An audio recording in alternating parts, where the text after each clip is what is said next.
السلام علیکم ورحمۃ اللہ وبرکاتہ۔ وعلیکم السلام ورحمۃ شیخ اللہ کیسے ہیں آپ؟ وبرکاتہ۔ خیریت اللہ سے؟ کا شکر الحمدللہ۔ ماشاءاللہ شیخ، بڑی آپ کی زبردست سرگرمیاں جاری ہیں، تو اللہ تعالیٰ آپ سے قبول بھی فرمائے، آپ کے آمین علم میں عمل میں آمین۔ اضافہ کرے، لوگ بہت مستفید ہوتے ہیں ماشاءاللہ ان پوڈ کاسٹ سے۔ تو شیخ آج کا ماشاءاللہ جو ٹاپک ہے، جیسے میں نے بتایا کہ لوگوں کے سوالات اس پہ بہت زیادہ ہوتے ہیں، تو برزخ کا قرآن میں بھی ذکر ہے، حدیث میں بھی ذکر ہے، پھر علیین سجین کا بھی ذکر ہے۔ تو انشاءاللہ یہ کہ ہم ان سارے موضوعات پہ میں کچھ سوالات آپ سے کرنا چاہوں گا، لیکن سب سے پہلا سوال وہ روح کے بارے میں آپ سے کرنا چاہوں گا کہ کیا روح اور نفس سیم چیز ہے، اور روح کی نیچر کیا ہے، اور کیا اس پہ زیادہ بات کرنا ممنوع ہے کہ روح ایگزیکٹلی ہے کیا؟ بسم اللہ الرحمن الرحیم۔ دیکھیں، روح کے بارے میں جو اللہ کریم نے قرآن حکیم کے اندر ایک بات ارشاد فرمائی، اس سے لگتا ہے کہ عام طور پہ لوگوں نے سمجھا کہ اس کے بارے میں زیادہ علم نہیں دیا گیا، ٹھیک، اور اس کے بارے میں زیادہ گفتگو بھی نہیں کی صحیح جانی چاہیے، صحیح، کیونکہ وہاں پہ بھی یہ سوال ہے، یسألونک عن الروح، جی کہ آپ سے روح کے بارے میں سوال کرتے ہیں، صحیح، اور آپ ان کو فرما دیجیے کہ وما اوتیتم من العلم الا قلیلا، کہ آپ کو بہت تھوڑا علم دیا گیا ہے۔ ٹھیک ہے، اگرچہ اس کے بارے میں شاہ ولی اللہ علیہ الرحمہ اور مختلف مفسرین کا یہ خیال ہے کہ یہ جو کہا گیا ہے قرآن میں کہ وما اوتیتم من العلم الا قلیلا، کہ تمہیں بہت تھوڑا علم دیا گیا ہے، صحیح، یہ جواب دیا گیا تھا بنی اسرائیل کو کہ تمہیں علم تھوڑا دیا گیا ہے، اچھا اچھا، یہ امت مسلمہ کے لیے یہ نہیں ہے۔ ٹھیک ہے، اسی وجہ سے پھر جو شاہ ولی اللہ علیہ الرحمہ ہیں، انہوں نے روح کے اوپر کافی گفتگو کی ہے، اور پھر امام غزالی نے اس کے اوپر کتاب الروح جو ہے، صحیح، اور یہ مختلف ائمہ نے جو اس کے اوپر بات کی ہے وہ اسی بنیاد پر کی ہے کہ روح کے بارے میں ان کو تھوڑا علم دیا گیا تو ہمیں تو دیا گیا ہے، ٹھیک ہے، لہٰذا روح کی قسمیں کی ہیں، روح کے اندر جتنی یعنی اس کی جو مختلف حصے کیے ہیں، صحیح، اور ان حصوں کی مختلف خصوصیات بیان کی ہیں، جی جی جی، اس کے اندر ملکیت ہوتی ہے، اس کے اندر بہیمیت ہوتی ہے، مختلف قسم کی چیزیں۔ صحیح، کہنے کی بات یہ ہے کہ روح دراصل ایک ایسا آسمانی نقطہ ہے، یعنی شاہ ولی اللہ علیہ الرحمہ نے جو بات کی ہے وہ کہتے ہیں روح دو قسم کی ہوتی ہے، ٹھیک ایک روح جسمانی ہوتی ہے جی، جو جسم کے اعضاء کے آپس میں ملنے کے ساتھ اس کا تعلق ہوتا ہے، اچھا، ایک روحانی اور آسمانی روح ہوتی ہے۔ وہ جو روح نورانی ہوتی ہے، کہ نورانی نقطہ وہ آسمان سے آتا ہے، صحیح، اور انسان کے مرنے کے بعد وہ واپس چلا جاتا ہے، ٹھیک ہے، ٹھیک، لہٰذا وہ تو روح کو دو حصوں میں تقسیم کر کے وہ تو بے فکر ہو جاتے ہیں، وہ کہتے ہیں کہ بس صحیح، ایک روح آسمان سے آتی ہے، ایک روح جو ہے وہ جسم کے اندر موجود ہوتی ہے، ٹھیک تو روح جسمانی اور چیز ہے اور وہ اور چیز ہے۔ ٹھیک ہو، لیکن جب ہم اس کو اپنے سمجھنے کے لیے جو آپ نے کہا کہ سوالات مختلف ہوتے ہیں، اس میں روح بھی ہے،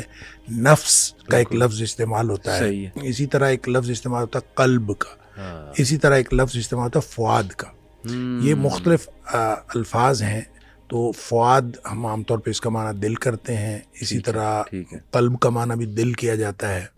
اور قرآن نے نبی پاک صلی اللہ علیہ وسلم نے قلب کو جسم کا مرکز قرار دیا ہے۔ سائنس اس کو مانتی نہیں ہے، سائنس کہتی ہے دماغ جو ہے وہ اس کا مرکز ہے۔ صحیح، تو ہو سکتا ہے کہ قلب سے مراد کوئی ایسی اصطلاح ہو، کوئی آرگن اس سے مراد نہ ہو، اچھا، بلکہ قلب سے مراد کوئی ایسا میکانزم ہو جو دل اور دماغ، جو دو، ایک برین اور ایک ہارٹ، یہ جو دو مختلف آرگنز ہیں، جی، ان کا کنیکشن کے ساتھ، زبردست، جو اس کنیکشن کے ساتھ ایک فینومینا انسان کے جسم کے اندر بنتا ہے، ہو سکتا ہے قلب سے مراد وہ ہو، بالکل صحیح، لہٰذا وہ مرکز ہے۔ صحیح، اس لیے ہمیں اس کے بارے میں زیادہ پریشان نہیں ہونا چاہیے، اور ویسے بھی سائنس ابھی ترقی کر رہی ہے اور ترقی پذیر ہے، تو بالکل ہے، سائنس جب کبھی حتمی نتیجہ دے گی تو ایسا ہو نہیں سکتا کہ وہ قرآن یا نبی پاک صلی اللہ علیہ وسلم کے فرمان کے خلاف ہو۔ اور یہ بات جو قرآن نے کہی تھی کہ سنریہم آیاتنا فی الآفاق وفی انفسہم، ہم ان قریب دکھاتے رہیں گے ان کو، یہ پے در پے ان کو نشانیاں ملتی رہیں گی، صحیح، حتیٰ یتبین لہم انہ الحق، یہاں تک کہ ان کے اوپر یہ ثابت ہو جائے گا کہ قرآن ہی حق ہے۔ بالکل، لہٰذا روح کے بارے میں ہمیں یہ کہنا کہ اس کے بارے میں گفتگو نہیں کرنی چاہیے، یہ میرا خیال ہے درست نہیں ہے، لیکن یہ بات ضرور کرنی چاہیے کہ روح ایک ایسی چیز ہے جس کی حقیقت کو لوگ سمجھ نہیں سکتے۔ مطلب جب آپ کے جسم میں جان نکل جاتی ہے، نفس عام طور پہ جان کو کہا جاتا ہے، صحیح، تو جان نکل جاتی ہے، کیا نفس اور روح ایک چیز ہے؟ اس کے بارے میں بھی بحث ہے، لہٰذا آپ بحث جتنی مرضی کرتے جائیں، بات یہ ہے کہ ظاہری نظر آنے والے جسم کے علاوہ یہ کوئی ایک ایسی اینٹیٹی ہے انسان کے جسم کے اندر جو اللہ کریم نے اس کے اندر ڈالی ہے، اور جو قرآن نے کہا کہ وَنَفْسٍ وَمَا سَوَّاهَا فَأَلْهَمَهَا فُجُورَهَا وَتَقْوَاهَا، صحیح، کہ ہم نے اس کو جب بنایا تو اس کے اندر دو قسم کے جو الہامات کر دیے، جی، تقوی کا بھی، نیکی کا بھی، اور فجور کا بھی، برائی کا بھی، اس کے اندر یعنی دونوں الہامات موجود ہیں۔ اب وہ کس میں ہیں؟ وہ روح میں ہے یا وہ نفس میں ہے؟ صحیح، اگر یہ روح اور نفس دو مختلف چیزیں ہیں ٹھیک ہے، تو اس کا مطلب یہ ہے کہ پھر یہ روح اس کے اپنے تقاضے ہوں گے، نفس کے اپنے تقاضے ہوں گے۔ صحیح، تو ایسا نہیں ہے، میرا خیال ہے یہ ایک ہی چیز ہے، ایک اینٹی کے مختلف نام ہے، اچھا، یا مختلف قسم کی اس کی فنکشننگ ہے ٹھیک جس کی وجہ سے اس کے مختلف جگہ پہ مختلف نام ہے۔ ہاں، لیکن ظاہری جسم جس کو ہم دیکھتے ہیں، اس کے علاوہ ایک ایسا انسان کے جسم کے اندر ایک ایسا حصہ ہے صحیح، جو نظر نہیں آتا، اور نظر نہ آنے کی وجہ سے مغرب اس کے اوپر یقین نہیں کرتا۔ ٹھیک، لہٰذا وہ جو اسپرٹ